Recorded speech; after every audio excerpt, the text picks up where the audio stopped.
గురుగారు తదుపరి ధనుసు రాశి.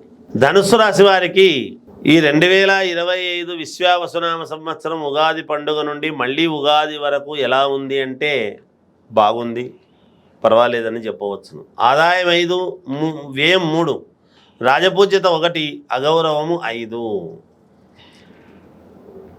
ఈ ధనుస్సు రాశి వారికి కుటుంబ సమస్యలు అనేటువంటివి కొన్ని ఉండవచ్చును, వాటిని అధిగమించేటువంటి పనిలో ఉంటారు. సంఘములో చెడ్డ పేరు, కేసులు అవుతాయేమో అనేటువంటి మానసికమైన ఆందోళన అనేటువంటిది ఒక సన్నివేశంలో మీకు కలగజేయచ్చు. కానీ మీకు యోగం జరుగుతుంది, మేలు జరుగుతుంది గాక. అలాగే గృహయోగం అనేది బాగా ఉన్నది ఈ సంవత్సరం. వాహన యోగము కూడా ఉన్నది ఈ సంవత్సరం ఈ రాశి వాళ్లకు.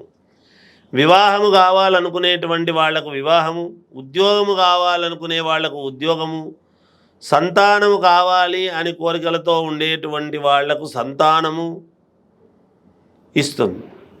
స్త్రీలకు విశేషముగా ఉండబోతూ ఉన్నది ఈ సంవత్సరము.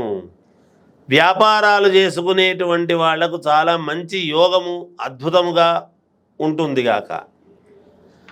రాజకీయ యోగం, పదవీ యోగం లాంటివి అన్నీ కూడా ఉంటాయి. సినిమా రంగములో ఉండేటువంటి వాళ్లకు మెడల్స్ సాధించే విధముగా ఉంటుంది.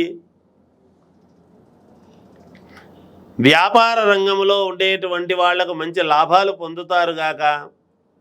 ఐఏఎస్, ఐపీఎస్ ఆఫీసర్లకు దగ్గరి వరకు వచ్చి కొన్ని ఉపయోగాలు తప్పిపోవచ్చు అనేటువంటిది సూచనప్రాయంగా తెలియజేస్తూ ఉన్నాను. ఈ రాశి వాళ్ళు యోగా చేసుకునేటువంటి వాళ్ళు లక్షణంగా యోగా చేసుకోవచ్చును, ఎటువంటి ఇబ్బంది ఉండదు.